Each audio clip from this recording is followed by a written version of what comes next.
Hello and welcome to a brand new episode of Ghoulish. I am Max Booth, a host.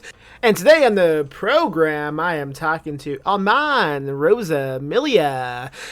He has a new book out. It's called Room 138. He wrote it with a previous guest on the show named Jay Wilburn. The two of them, I know it's a strange concept, but they collaborated together. They built as a team, and they wrote a book. The book is out now. It's called Room 138, and that's out right now from Madness Health Press. It's a book about time travel and other things, which we will get into on this episode. Although we will not talking really much about time travel on this episode. Instead, we will talking about Funko Pops. Why are we talking about Funko Pops? Well, I mean, I'll explain it in the actual conversation I have with Armand, but I just, Funko Pops suck ass, man. But my guess, he's obsessed with them, so it's kind of a debate podcast this week. I'm con Funko Pop. He's pro Funko Pop. Who comes out the winner? Neither of us, because we wasted like almost an hour talking about fucking Funko Pops. Why? I don't know. Will I live to regret this? Probably. Will I live to regret the fact that I didn't silence my fucking phone before doing this intro? I mean, no one's gonna live for the rest of their life, right? I hope not. Oh my god, that'd be awful. So since I last did a episode of Ghoulish, I have a few updates I can provide you folks with, specifically with my movie, We Need to Do Something. It was recently announced publicly that it will make its premiere at the Tribeca Film Fest in Brooklyn on June 15th. Tickets go on sale on May 10th, I believe. If you want to go to the in-person premiere, but if you want to watch the at-home online version, tickets went on sale today, actually, and that's gonna premiere on June 16th, the at-home screening. But hey, I'm gonna go to Brooklyn. I'm gonna be at the fucking premiere in Brooklyn on June 15th for Tribeca Film Fest. Myself, the cast, the crew. It's gonna be fun. It's gonna be exciting. I've never been to that state. I've never been to New York before. Nonetheless, Brooklyn. So I'm pretty pumped, man. All of us have been vaccinated, so that's great. Feeling smooth with all that government poison in me. I mean, things are looking up. Things are looking up, Millhouse, I'll tell you that. What else do I need to tell you before we do this episode? Jurassic Christ by Michael Allen Rose. It's already out. Go buy it. I published that book through my small press, Perpetual Motion Machine Publishing. Also, upcoming Scanlines by Todd Kiesling. We reprinted that through PMMP. It's coming out May 11th. It is a extremely bleak coming-of-age novella. I cannot recommend it enough. Also coming out in the month of May. Holy hell. We have a new novella from Cody Goodfellow called The Flying Nun. Now that's None.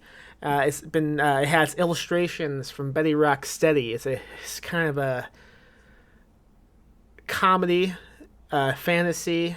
It's great. It's about a reluctant nun who suddenly has the godlike abilities. I think it's a really entertaining novella, and you should go pre-order that now whenever you can pre-order books. I recommend going to perpetualpublishing.com. Yeah. Also, the new issue of Adult Community Digest should be out now. Or it should be in a couple days. Stay tuned. If you want to just go to my newsletter, I do a newsletter. Go to pmmpnews.com.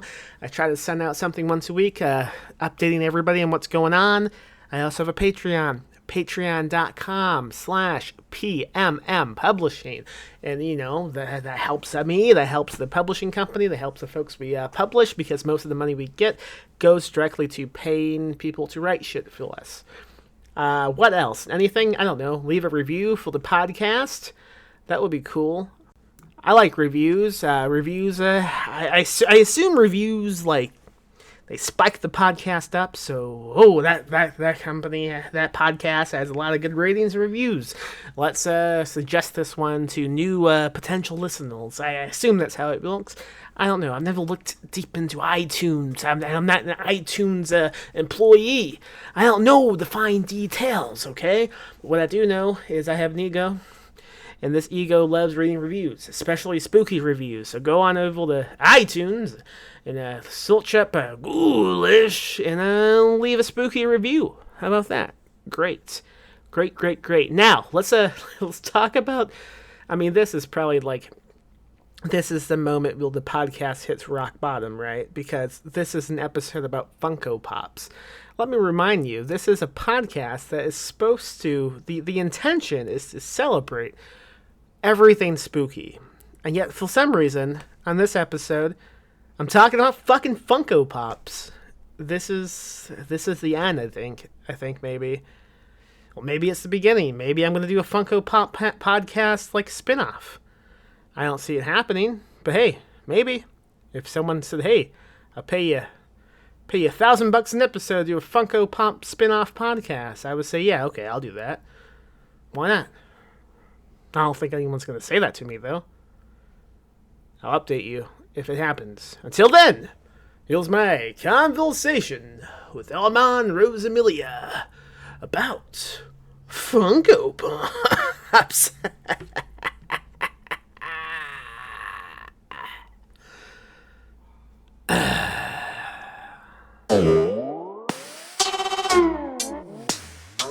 I can't stop peeing. Because you keep drinking water. Stop drinking damn water. It's like scientists, these fucking liberal, democratic scientists, they tell you, you gotta drink this much water a day. You will drink that much water? Fucking, 10 glasses a day? All I do is pee now. I can't even sleep anymore because I keep waking up to pee. See, here's the thing though. They're helping with your weight because you're too busy in the bathroom pissing to eat, M&Ms and chocolate and stuff. So. See, I have a fridge in my bathroom, so that doesn't really. Oh, that's kind of defeats the purpose. I do have a buffet table in my bathroom. Again, defeating the purpose. So, if you open the toilet lid in the back, it's just queso. That's good though. That's I think that's what you need. I think so, man. You okay? Yeah. Oh, okay. I thought you made a sound of disgust. I'm old. I'm old. Done. So Are you? How old are you? I'm 51. Wow. An old 51. Yeah, I'm like an old man. That's pretty old, man. Yeah, I know. Ancient. That's why I go to the bathroom 6 or 7 times every night, even when I don't drink water. I'm like, where's this liquid coming from? What do you think? Sweat? Do you piss sweat? Is that something we do? I don't know. I don't know. It might be. It might be all the wasted sperm, maybe. Just at some point, you just got to get rid of it, Yeah. When I was 13 and 14, I just got rid of it 10 or 12 times a day. So it was no big deal. But now it's just I'm too lazy to do that. Doctors recommend jerking off 10 times a day. 10 times? That's a lot of energy. Yeah, that's why you have to buy one of those machines that just does it all for you. Yeah. Now, do they have with Funko Pops? Do they have some type of giant erection as a toy? They have. Yes, they have a Funko Pop fleshlight. It's. Do you have one? That'd be a cool little pop. I would buy a Funko Pop fleshlight. Flashlight. That would be pretty funny. Oh, it's the the Comic-Con dildo collection I buy my coming out. kids that. When we were trying to decide what to talk about on this episode, you suggested many awful ideas, and one They of were awful. they rule. They were like all the top. I was like, I could put effort into this, and I'm like, fuck it. I'm going to look around the room and come up with like a bunch of dumb ideas, and then hopefully Max will go, no, that's all shit. And you'll have. I figured maybe you had an idea in your mind. I didn't realize you were as lazy as I was. No, not at all. It was really clear what you had done, and I mean that was obvious from the get go. But you did say something about Funko Pops, and Yes. the reason that stuck in my head was the day before we talked, I went to get my vaccination at the shopping mall by my house, and I was just roaming around after, and I discovered they had this big open room. And I walked in, and the only thing this room sold was Funko Pops from floor to ceiling. It was a pretty big room, too, and I was just dumbfounded. I thought, this is the realest thing I've ever seen. This is a sign of the apocalypse. And I turned around and laughed, and then you brought it up, and I thought, well, this is a different sign that we have to talk about Funko Pops on Ghoulish. Especially since you then told me you own, 500 of these fucking things? 450 in our house right now, and I just checked. I have 13 on order that should be coming in like within the next, say, 2 or 3 weeks. When you said in the house right now, I thought you were about to tell me that you rented like a storage space to put the rest of them. No, but we're literally to the point of we don't have room in a lot of we don't have in a lot of our rooms in this house, and one of our things we're doing is we're saving up.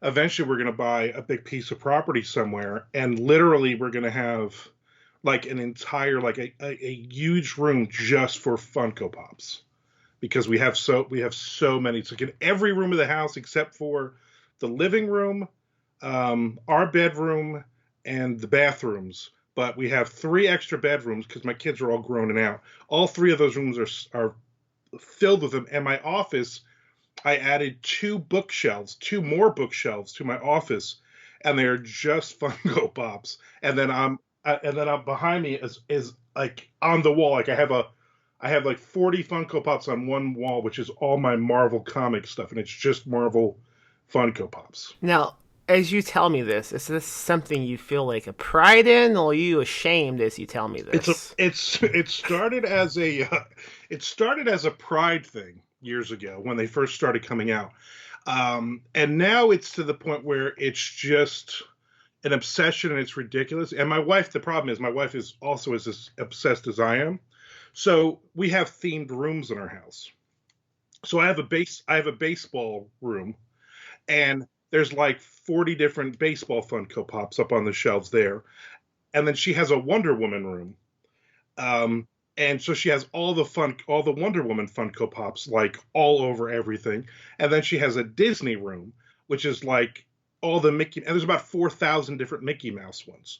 So every time I see one on eBay or we're out somewhere, like I have to pick it up, and I'm like, she's like, just get whatever. Hey, I get a bunch of like the Beauty and the Beast ones. And I'm like, no, I have to get all of them.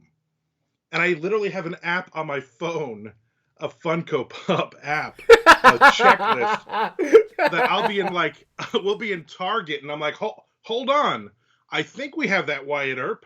Let me check. Oh, no, this is the special MacGyver. Yes, we can get this one. So yeah, So what's the game plan then? Do you keep them in the box? Do you open them? Oh, they have to stay in the box. It freaks me out when people take them out of the box. You would have so much more room. Nah. No? I like them no. Let's not talk physics or science or anything, Max. It looks so much better when they're in the box. How do you have them presented then? Are they like stacked up on top of each other? Do you have some behind one so you can't even see them? No, you have to be able to see all of them, or what's the point of having them?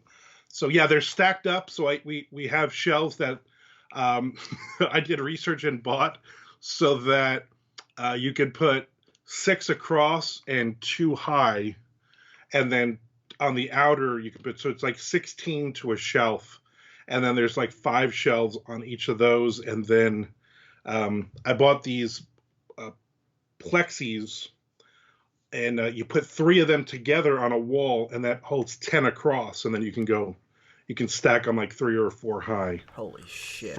from there. So yeah, and we're still running out of. I mean, we're literally running out of room because they keep adding more and more, and then like I get excited. I'm like, oh my god, they're doing Seinfeld. So I pre-order all the Seinfelds. Well, there's like 20 of them. So I have to get all of them because I can't just get like Jerry or Jerry in his puffy shirt. You know, you got to get all of the Seinfeld ones. So, how much money do you think you've spent?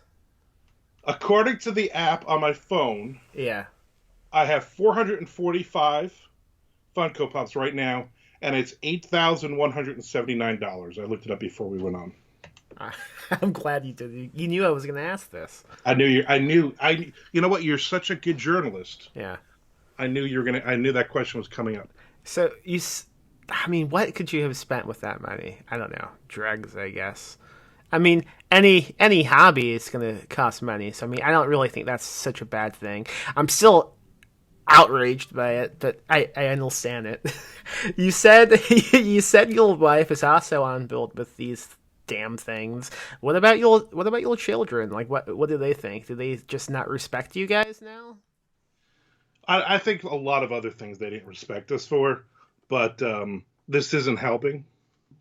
You know, so like my kids, my daughter, the youngest, she has like maybe a dozen of them, but I think it's because we bought them for her for like Christmas and birthdays and stuff. My son has he's very big into the anime crap. So he gets like the Naruto and Dragon Ball Z and all those. Like he has all these ridiculous tattoos on his body of all that stuff. Yeah.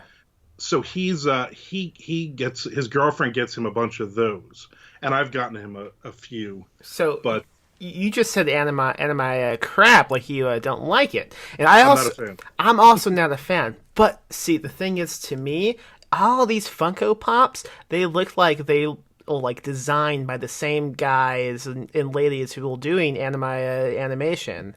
They look the same to me. Yeah, I guess. I got you now. That's what you call a gotcha journalism. Yeah. Boom. Yeah. You're good. You're good, man. You're good. Thank you so much.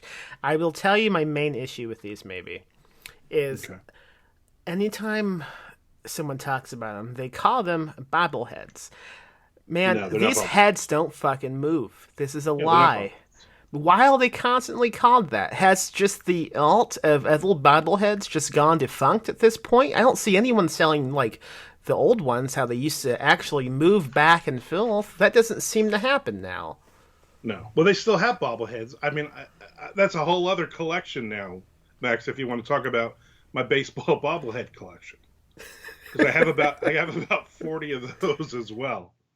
I haven't collected those in a while. I haven't added any, but when we go to baseball games, I'll always, especially if they're giving them away, I love the giveaways. So I always will make sure that if we're going to a specific stadium, I always try to see when the bobblehead games are, because those are the ones that I collect. Yeah, I like those a little bit more, I think, but for some reason, I don't know, like, in my past, I've run in too many times of someone saying, yeah, I have this awesome bobblehead, and it turns out just to be a Pop Funko thing. A Funko Pop. What is that? What is it called? Funko Pop. Yes, it's two different things. It's like two completely different things. Those people are idiots. Do you know much about the history of Funko Pops?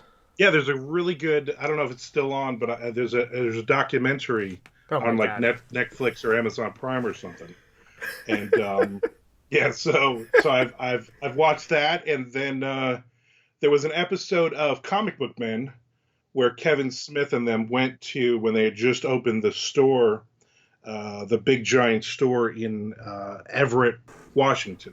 Okay. And that was pretty cool, and that's like one of those things. Like me and my wife, before the pandemic, we were going to go on our 5-year anniversary. We were going to do an Alaskan cruise. Neither of us have ever been. And we were like, all right, we're going to go, but we'll fly to Seattle instead of going to Vancouver. We'll fly to Seattle a day early, and then we'll drive to Everett. We'll buy thousands of Funko Pops that are exclusives there, and they will ship them for you, and we will ship them home, and I'll have one of my kids pick up all the boxes so they don't get damaged or out the rain, and then we'll go on our cruise and not have any money left because we've spent all of our money on Funko Pops. But that didn't happen. Didn't happen. So it's still a bucket list. There's only a few things on my bucket list that I have not done. That's one of them. I did some small amount of research before Skyping with you today. There's a Rolling Stone article about like the history of these Funko Pops. I had no idea a documentary was made. That is really funny to me. I can't explain why. But so I'll tell you a few things I discovered in my research, and you can tell me if I'm wrong, or maybe you could expand on some of these things that you might know. Maybe I'll click something in your brain by mentioning something. All right. So it seems like it was originally established in 1998 by a guy named Mike Beckel, who mostly just wanted a vintage coin bank of the Big Boy mascot. Yeah, Bob's Big Boy. Yeah, Bob's Big Boy. And but they were too expensive on eBay, so he produced his own replica in China, which led to him launching Funko. Now, I don't know where the name Funko comes from, do you? No, not off the top of my head, no. What's funny now is, now that I ask you that question, I distinctively remember a video game shop when I was a kid in the late 90s in Hammond, Indiana, being called Funko, and they just sold like used video games. I wonder if there's something to that. I don't know.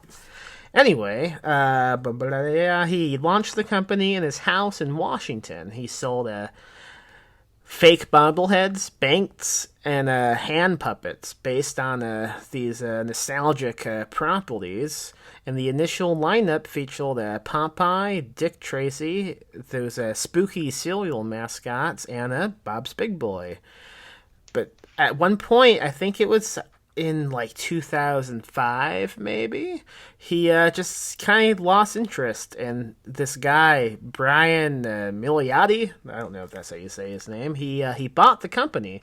And this guy, Brian, used to be like a nightclub owner, and also what is described as a serious collector. And the Rolling Stone article went on to elaborate that he made his house's first down payment by selling his Pez dispenser collection. Do you collect Pez? I have some Red Sox ones. Okay. I'm a big Red Sox fan, so I have some baseball ones, and my wife has the Golden Girls ones. Do you guys eat out of them, or it's like, no, don't open them? You can't open them. Come on, Max, you can't open anything. Okay, I'm going to have questions about the not opening thing, but let me finish going through my minimal research. He debuted the Funko we all know and maybe love at San Diego Comic-Con in 2010, so just 11 years ago. Mostly, he got some negative reactions because they didn't fucking bobble, which I understand, because why would you want a bobblehead if the fucking heads don't move? But he had a few enough positive reactions that he went ahead and continued, and he used the company's 3 big licenses at the time, DC, Marvel, and Star Wars, which at the time I think was owned by like LucasArts, maybe, to bring the new Pop line into production, and the rest is history. I read somewhere how they really got popular once the Game of Thrones cast began like posing for the Funko Pops, something like that. I don't know. I'm so just annoyed by everything I just said, and I have no reasonable like explanation why. They just make me mad. What can you add to that, if anything? That's pretty funny. Yeah, they. I mean, it's crazy that literally, like almost every day, there's new ones that come out, and I'll get like a certain, like The Office. There's like, I don't know, maybe 30 of them, and I have all 30 of them. There's not even that many inside The Office. Right. Well, it's, I mean, it's like Date Michael, and it's Kung Fu Michael, and it's like 12 different Dwights, and Florida Stanley, and then the regular Stanley. I mean, there's so many different ones, but then they come out with a new series out of nowhere, and it's like, oh, good, there's 10 more now. So like you'll never catch up. At a certain point, does it feel like a scam to you?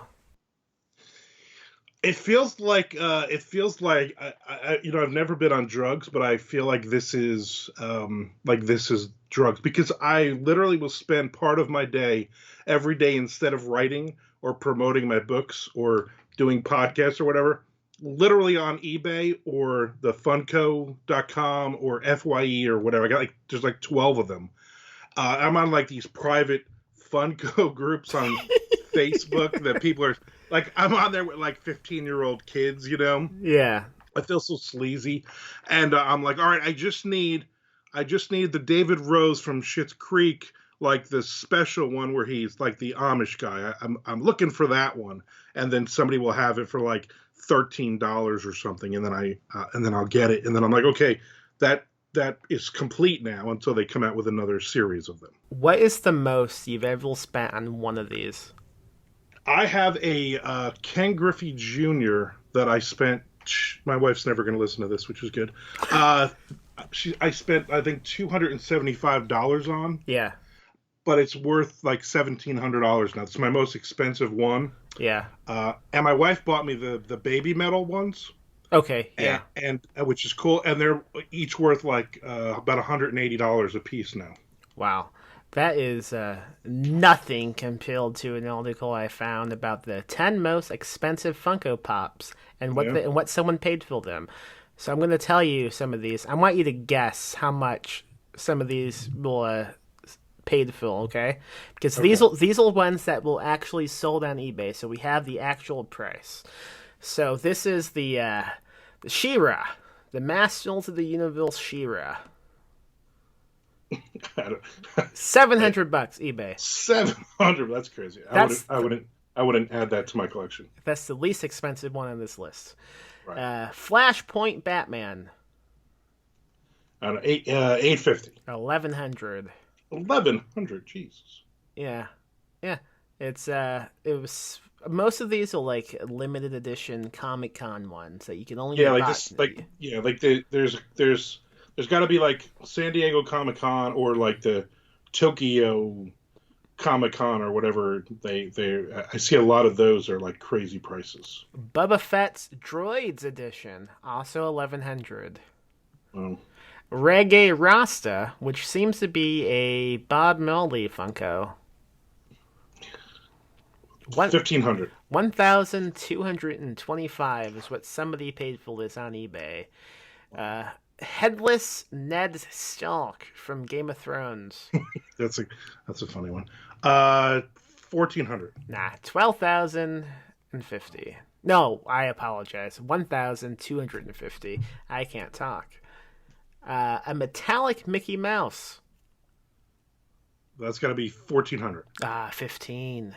15. All right. Well, that's one that my wife is never getting in her collection. Yeah, someone bought it already. Yeah. Loki from the Avengers movies. It's got to be some kind of special one, 1,500. It is 1,950. Someone paid. That's crazy. Yeah, it was another one of these limited edition San Diego Comic-Con ones. Right. Now this one I saw, I thought I kind of want this one. It is a clown face Dumbo. So it's Dumbo with a clown's face. With the clown face. Okay, that's interest. 2,500. 2,000. It's really disturbing. I recommend anyone listening to Google clown face Dumbo Funko Pop. It's frightening. Okay, the last one is a holographic Darth Maul from the Star Wars movies. It's a holographic one. Well, that's gonna be 2,500. Someone paid $3,750 for this fucking thing on eBay. That is ridiculous. I, for the longest time, never had $3,000 in my bank account. This is insane to me. How did you begin with this collection? Like, what started it? My wife, she's a huge Wonder Woman fan, but she's like a Linda Carter 1970s Wonder Woman fan. You know, that's what she grew up on. And she started collecting some of the Wonder Woman memorabilia. And for Christmas a few years ago, I got her a signed picture of Linda Carter. And we put it up on the wall, and so we started kind of building her collection around that. And she's always been like, our kitchen is all Coke stuff, so she is like a huge Coca-Cola fan. So like everything in there is like down to like the plates and the forks and the knives and everything on the walls. So I said, oh, that, when I was looking for Wonder Woman stuff, I came across at that time, I think there was like maybe 15 Funko Pops of Wonder Woman. And so I bought all of them for her, and she set them up, and it looked really nice. And then people started giving them to her, so she had doubles, and she actually put them on. She has like a collection of them at work now as well. And so it just kind of grew from there, where I would start seeing like cool things. And like, we don't collect, like, people basically, most of the Marvel ones, people will give me for like birthdays and stuff like that. And then I am not a DC Comics fan at all. And so people will give me some of those, and I'm like, yeah, I'll trade these for some. I don't care. I don't want these. Like that, if you gave me that $1,500 Batman, I would not be impressed with it. I'd be like, yeah, whatever. So they have to be something of a existing property that you already like. They can't be of anything then. Right. Me and my wife are very specific on certain things or certain shows. Like, she's a huge Supernatural fan. Yeah. So I bought her, like, for Christmas a bunch of those, and unfortunately, because the last season was coming out, all the prices like went up. So and then I like all the special, like the Hot Topic exclusives or the Target exclusives and all those. So it's like we have certain like movies or shows that we really like and that we will collect. But like, I don't collect Star Wars. I don't collect, like I said, I don't collect DC. There's a lot. I don't collect Game of Thrones. There's a lot of stuff that we don't collect. Okay. See, I thought it was like we have to own them all type of thing. Okay, that makes more sense. And I do really like what you just told me. It's really sweet and romantic, kind of.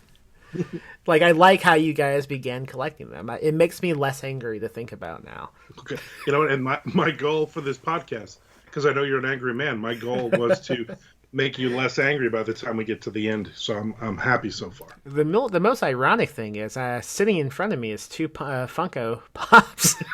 I have a Stephen King one in front of me, and I have a really tiny Conan O'Brien one that came in some limited edition awful cereal, which I bought good. For the Funko Pop itself. The cereal tasted like poison. We'll see. That's good then. Yeah, I also have next to an actual bobblehead of Alfred Hitchcock. You might know him as the guy who made some movies one time. That was the guy who did cameos in a bunch of movies. So you would see him every now and then. Yeah, I know who he is. Yeah, he. I have his bobblehead. His Funko Pop. Oh, he has a Funko Pop as well. Yeah, and they just came out with a new Edgar Allan Poe one that glows in the dark. Isn't that how he died in real life, glowing, like from radiation? Right. Radiation poisoning, yeah. Tell me about some of the spooky ones you have. I don't have a ton of them. So I have all the Stephen King ones. Okay. And my mother's a huge Stephen King fan. I'm actually a Dean Koontz fan growing up. Yes, I know. But so I will. You said that very sarcastic. I didn't like that. now I'm getting mad. So I always order like 2 of every Stephen King one because I give one to my mom for Christmas or birthday or whatever. So she's got a huge collection of them too. And I was able to get some signed ones for her through Scares That Care. I bid on in one. So she has like the Shining ones, and I think two out of 4 of them are signed by the actors and stuff. So she's like got this whole shelf. She got this shelf which has all of my books, most of which she hasn't read, and then all of her Funko Pops on it in one of the bedrooms in their house. That's awesome. So it's like this is a kind of expanded beyond just your household now. We keep buying them for people Yeah, as presents. So like the best one was we bought. I think it was a Stephen King one we bought for Jay Wilburn. yeah. You might know him. He writes for a column for Lit Reactor. Ever hear of Lit Reactor? He writes a No. column for them, and it's really not that good. But Jay's columns are they're all right. They're a little pretentious. But we bought him one, and like, while out of one side of his mouth he thanked me, out of the other side he was like, "Don't ever do that again. I'm not collecting these stupid things. This is going to get out of hand." But what's cool is if you ever do any of his see any of his Twitch videos, which I don't think anybody watches, um, you will see the Funko Pop. I believe is in the background if he moves the camera a certain way. Am I crazy, or did I see someplace where you can make like a custom Funko Pop of yourself? There's people online who will do it for several $100s. Yeah. And also, if you go to, they have two stores now, one in Everett and then one in Hollywood. And if you go to the stores, they have a kiosk now that you can basically pick and choose all of the different things, and they'll make it for you. And then a couple of days later, you come back and you buy it. Have you done that yet? I have not. I tried to get one done.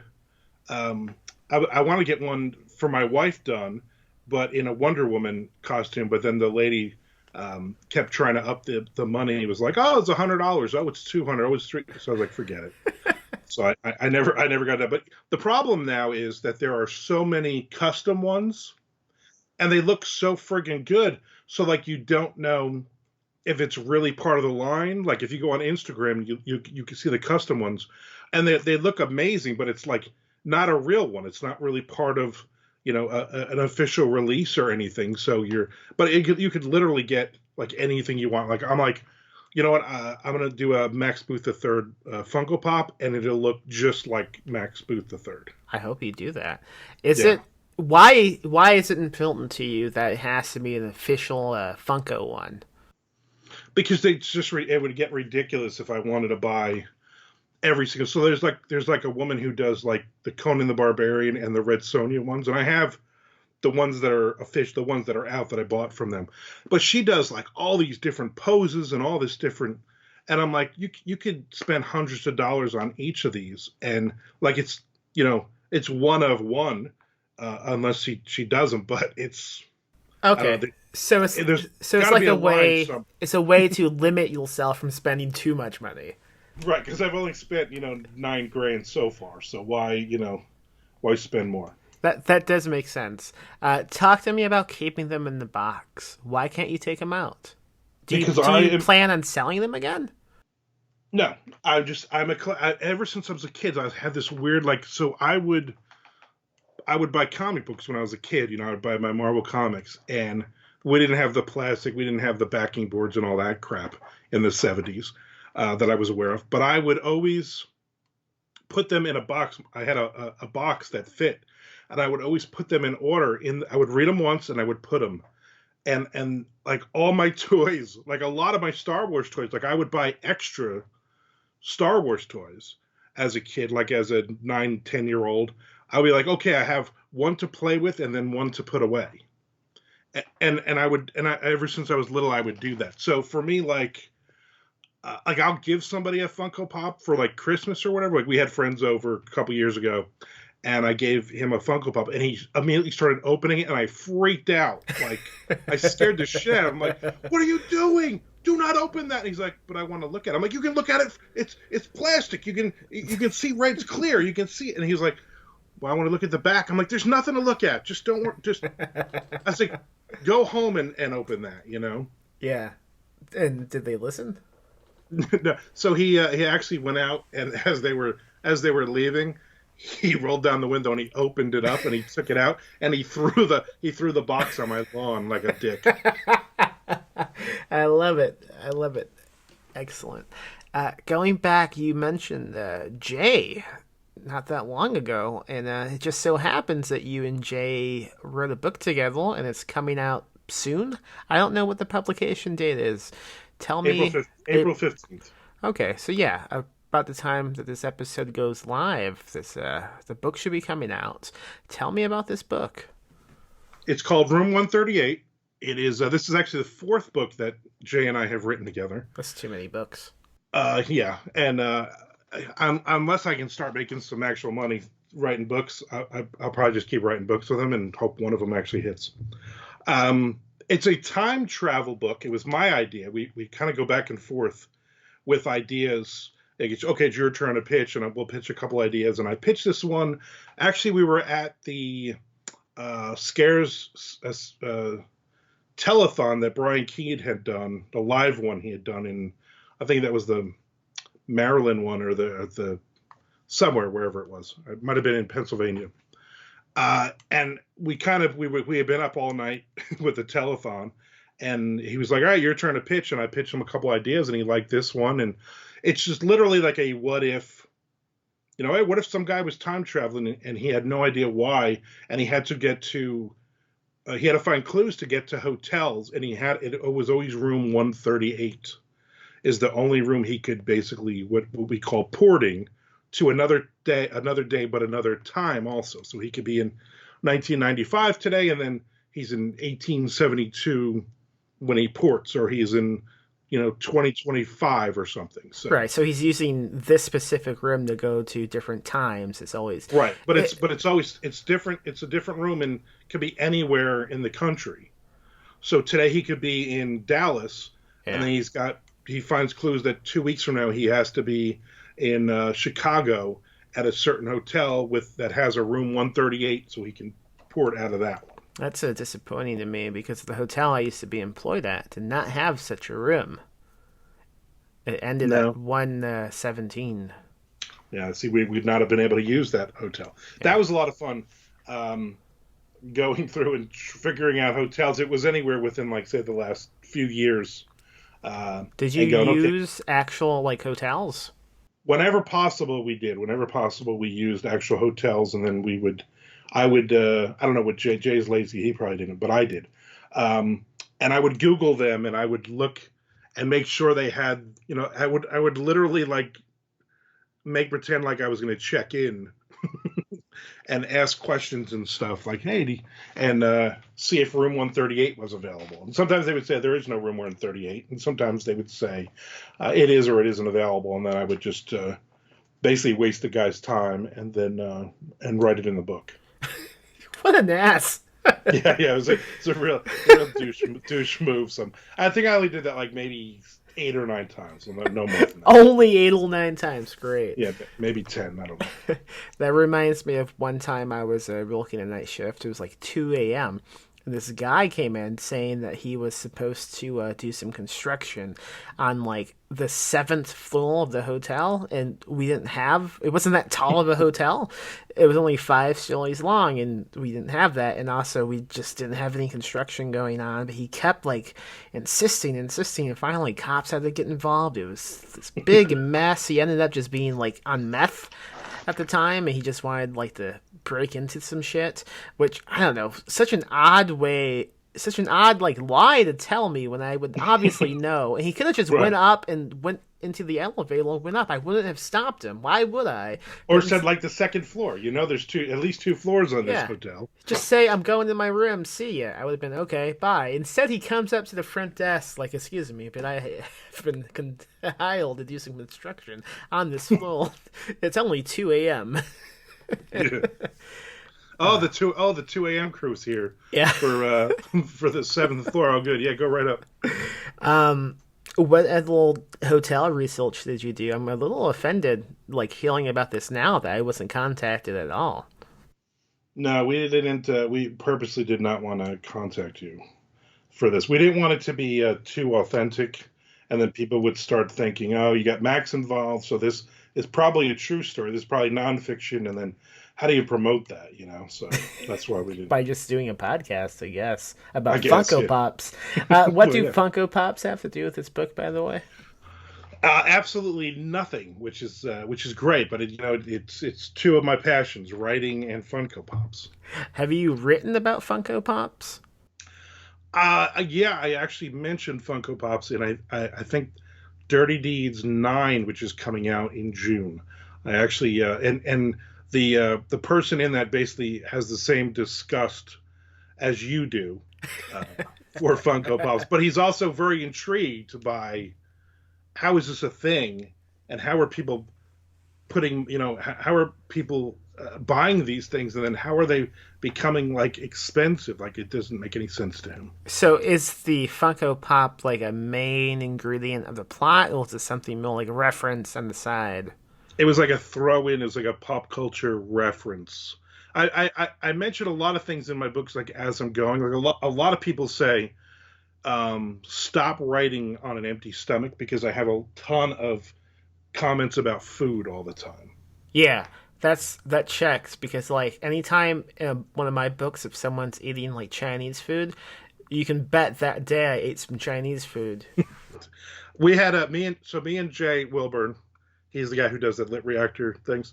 Um, we're doing a thing starting, I believe, in May for Patreon. So we're each doing um, a chapter of this of our basically it would be like our fifth book, I guess you could call it. And so I'll have a chapter, he'll have a chapter. We go back and forth. But in the last chapter that he wrote and sent to me, the character mentions meatloaf. And I immediately sent a message to my wife. I'm like, when's the last time we have meatloaf? When are you going to make meatloaf? So we like last weekend we had meatloaf Yeah, because Jay mentioned meatloaf in the book. Yeah. he has that special ability to just make you Yes. eat anything he says. He's good at that. So tell me, like, what are the Funko Pops that you want the most but you haven't gotten yet? What are the white whales of the Funko Pop in your household? For me, it's the baseball ones that because they're based in you know Seattle in that area. They own they're part owners of a minor league baseball team, and so they do like giveaways like maybe 1,000 or 1,500. They'll do a couple times a year, and so those are like really really scarce because everybody grabs them when they're there, and most people are idiots and they just throw them out or give them to the kids or open the box like a moron. So those get very expensive very quickly, and then Seattle Mariners will like the Ken Griffey Jr. one was a one day they gave it out at the stadium, and now it's like $1,700 and stuff. So it's like there's probably about 5 or 6 of those that I would love to get my hands on um, that I don't have. What about your wife? What does she like desperately want one day? She likes she likes the Wonder Womans. There's a couple of Wonder Womans that were from a Tokyo convention that are $200-300. That's That nothing. You've spent Yeah, 9,000 already. yeah. What's So when three? she freaks, she's like, "Do not spend all this money. Stop spending all this money." And I'm like, "Yeah, no problem, no problem." But like we'll do like a for Christmas we'll do like, all right, we bought so we go to the Jacksonville Jumbo Shrimp, which is the minor league team here. We get season tickets, which are about $1,000. So like that's our Christmas present, and then we're like, okay, $250 limit, and then I spend like that on like 3 Supernatural Funko Pops for her in like September, and then I just keep buying and buying. So I spend like another $1,000 on Wonder Woman stuff and Funko Pops. So yeah, it's like I am definitely worse than her. She's kind of like, take it or leave it. I like them. I hope to get them all someday, but like I have the rest of my life, and I'm young, and then I'm like old, and I'm like I might die in the next couple of weeks, so I need to buy like every Funko Pop basically imaginable. Like when we did our taxes, she always freaks out because she's like, download your PayPal. I'm like, all right, but let me go through it first. She's like, no, I don't have time for that.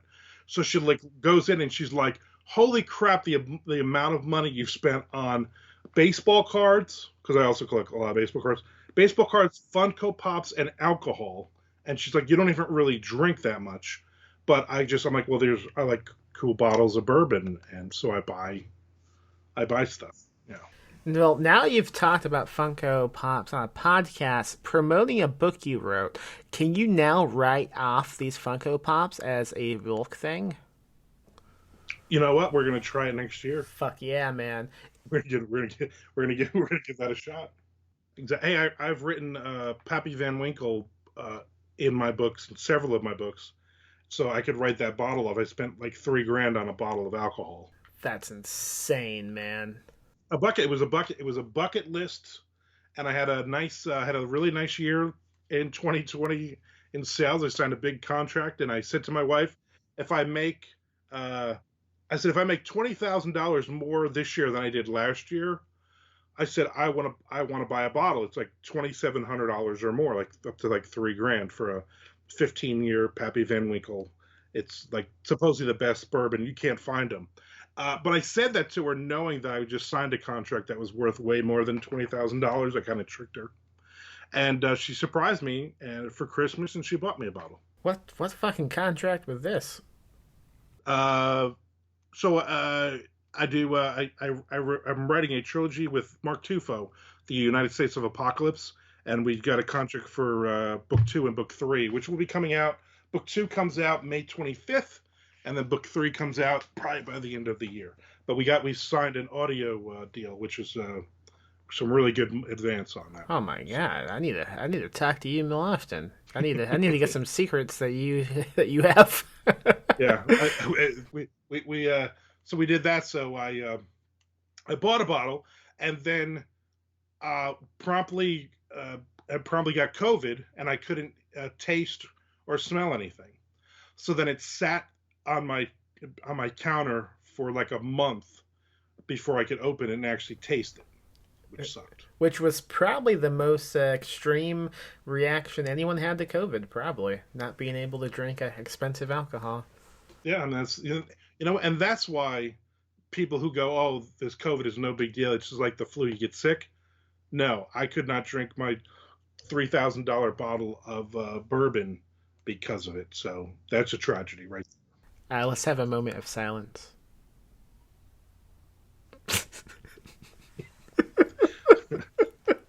This isn't my podcast. You're gonna get all the hate now. I don't read my email. So you can continue to buy expensive Funko Pops and alcohol. Tell me one last time, what is this book and how can folks buy it? It is Room 138. Me and Jay Wilburn co-wrote it. Madness Heart Press put it out April 15th. It is a time travel book, and it is probably one of the funner books that I've ever written. I love writing with Jay because he always ups my game, and you can get it wherever you buy ebooks and print books. Can you buy it? Will you buy Funko Pops? Let's hope so. Eventually there'll be Room 138 Funko Pops tie-ins. That just pisses me off to think about it. Okay. Damn, we were doing so good. I was getting in a better mood about Funko Pops. I'm gonna go punch the wall. This is the end of the episode. I flew too close to the sun on that one.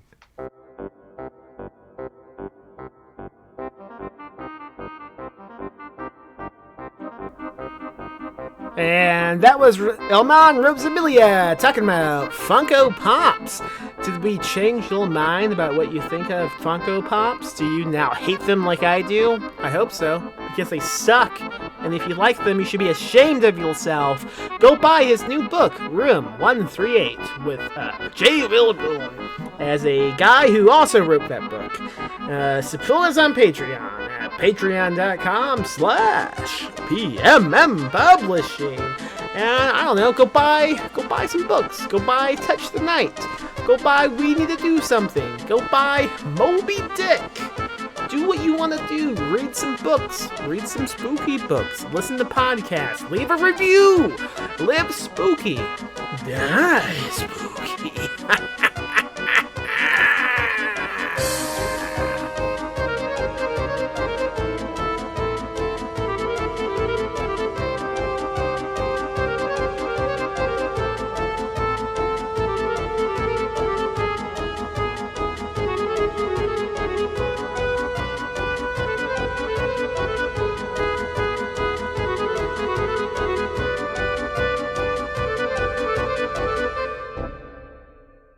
Live spooky, die spooky.